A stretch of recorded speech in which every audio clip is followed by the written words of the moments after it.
A lot going Super on, dope. man, for sure. Okay. Also, J. Cole on the album, man. You got a Yeah. Cole feature. This is, I know, right? cannot This wait. don't happen. That does not happen, Who bro. got a co-feature besides the Jamal one? Besides that, Yeah, who got I know, what like, rapper got a co-feature? Yeah, I mean, Yeah, that's you- real I'm sorry, I got it. Greenville cats, of course, the family got, but I mean, it's not a lot of Cole features Yeah. that fly out there, man.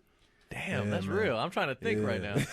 I'm sorry, I gotta big myself up on Wow, that. this is like one of those songs we can't wait to hear. Word. So when the conversation happened, you know, my homies here was putting me up on the whole story about the false prophet Yeah. borrow from your Waves track. Was you like, nah, it's all good, homie, just get me later? Is So that how that rolls out? let me explain the story. Okay. All right. So you know, in the summer of we in 2017, right? Yeah. In the summer of 2016, Yeah. you know, Cole hits me up like, "Yo, you around? I want you to hear something." So I'm thinking like he want me to get on the track or something like that. I'm like, "Yeah, I'm in New York. What's up?" Like, you know what I mean? I'm hit Cincinnati. I'm there. So you know, we link up. I come to the studio.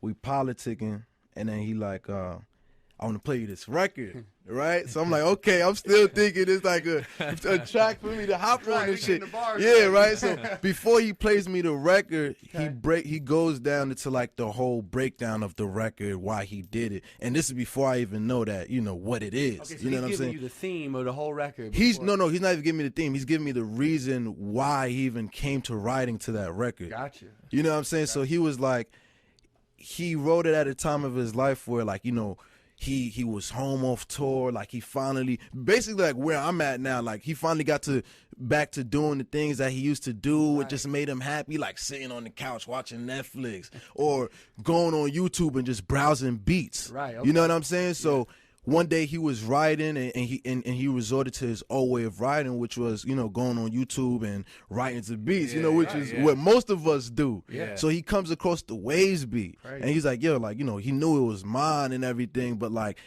he heard the beat and it was just like, it was speaking, it sparked something. Yeah. So he kept writing, and then, he wrote what was False Prophets. And then, when he had it, he was like, yo, I gotta lay this shit down. Right. But, after he laid it down, I guess he was like, yo, I gotta get Joey's blessing on it. Which is dope. Which okay. is, the right reason thing why to I do. was there in the studio that day. So he was like, look, so I want to play you this record because basically I just want your blessing on it. Crazy. And then he played me that, and I was like, wow, like, damn, like, he rapping on my beat and shit. And, asking me for my blessing. I'm like, yeah, bro, like, for sure. Right. But, like, to be honest, I didn't know it was going to be like, promoting the album and like, the singer. I didn't know it was gonna be on the radio every day and shit. Yo, that shit is weird, bro. I'm riding through my city. I hear this shit come on. I'm like, oh, they about to play my. Nobody used to tell you it used to be like this. I'm like, I'm like, you know what? I got my features all good. That's what held me down. Like everybody was like, yo, you gonna let them steal your beat and shit? I'm like, look, y'all don't know that. Right. Y'all don't There's more to know. this. Y'all don't know. Different You know what I'm picture, saying? So like, and this is way before he even laid the verse for me, you know what I mean? So I already knew off of the strength of that, It was he gonna- was gonna come through with For the sure. verse, you know what I mean? So which he did. He actually sent me the verse the day before his album came out. Wow. Yeah. That's dope. And like he was telling me for a minute, he was like, yo, like you the only person I got on my feature list. Like I got you. I'm gonna make it happen. Just wait. Like I gotta, finish my album and shit. And he literally sent the shit the day before his album came out. Bro, Yeah. what's that? What? So does he shoot you a text like, "Yo, check your email"? like, what happens when you get that verse? I'm trying to remember. He might have just sent it because you could send the MP3 to the Yeah, text. yeah. Oh, right He might to have that just phone. did that, yeah. But he sent it, and I'm just like, oh, it's lit. It's lit. Dope. Yeah, I think I was with the homies. I was like, we got the code Got verse. it. We got it. Like, Now we gonna what be on the kind of radio say? with that. Did them code vocals get here yet? Did the cold vocals come in yet? It's happening. It ain't top secret no more. Yeah. So the album ends, Yeah. and then there's a hidden track. Hidden track. I've seen that relationship grow over the years. Yeah. I know it's an important relationship to you. Huge. It's something we connected over, I think, in our first interview, Yep. because I've been fortunate enough to talk to Cole over his career. Tell me a little bit about how that came to be and why it's very meaningful, I think, to your career and to you as a person. Okay, so when I first came up, like I was totally trying to be all these different rappers in the sense of like learning their style. And the biggest one was J. Cole.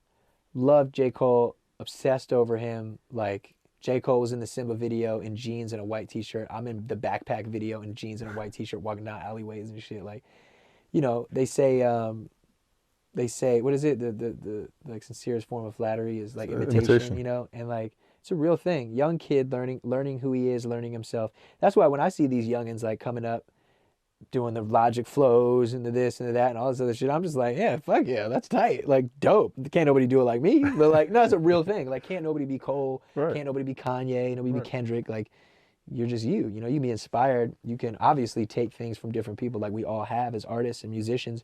But you, at the end of the day, you're you. And that's why I'm so happy that on this album, more than anywhere, I've really found myself. I've said that on the last album, and I'll probably say it on the next, you know, but it's like, it's just every step that you take, you're leaving your own footprints. You know what I mean?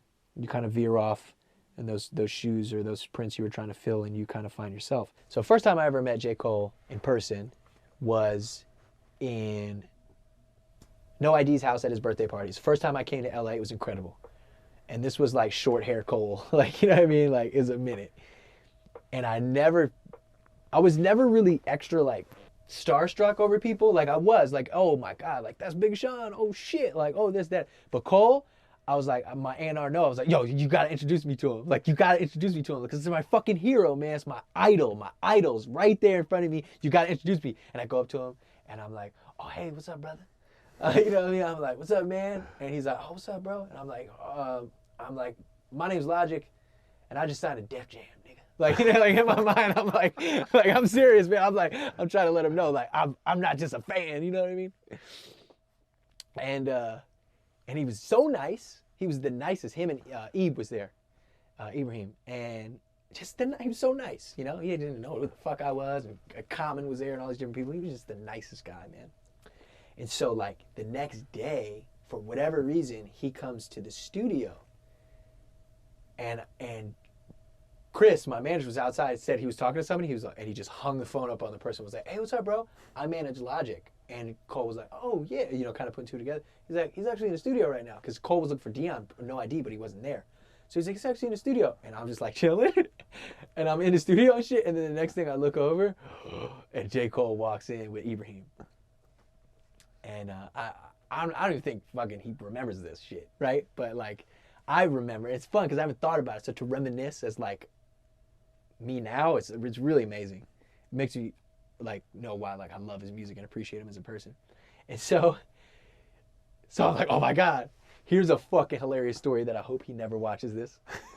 So Six is freaking out too, because like, first of all, the whole reason me and Six are even working together is because 7-8 years ago, when Six was sending me beats, I was like, nah, whatever, going through them. And one of them had like that little like J. Cole like snare roll, which is really some ATLians like Outkast shit, but that little, you know, Young Simba, just that little, he would always put in that little snare roll. So like when Six had the snare roll, I was like, oh, you got the snare roll, dog. Like, let me get that. Like, yo. And that's like literally how our whole relationship started, because of J. Cole snare roll. Mama. Don't show the love to the first baby. I don't know. That's so mean. Don't say that. I don't know. Just. You just don't know what to do. I don't know. Okay. I actually do want to explain this. Okay. This is bad. What is it? It says B5, greatest sign, J. Cole. Okay. And then it says fuck J. Cole. Why did you do that? I don't know. Okay. I honestly can't explain this. I don't know why. Back in the day, I was heavy on saying fuck J. Cole. Mm-hmm. I don't know why. His music is so lyrical. Yeah. Which, don't get me wrong, shouts out to. All right, let me clear this up. I gotta do this because these tweets keep surfacing. I deleted them, but they like still there. Yeah. I used to say that a lot. It's the first was 2011. I was in fucking 10th grade, I think. Okay. Or 9th grade, something. I don't know. But I fuck with J. Cole. As a person, I don't listen to J. Cole. Okay. But I have nothing against J. Cole.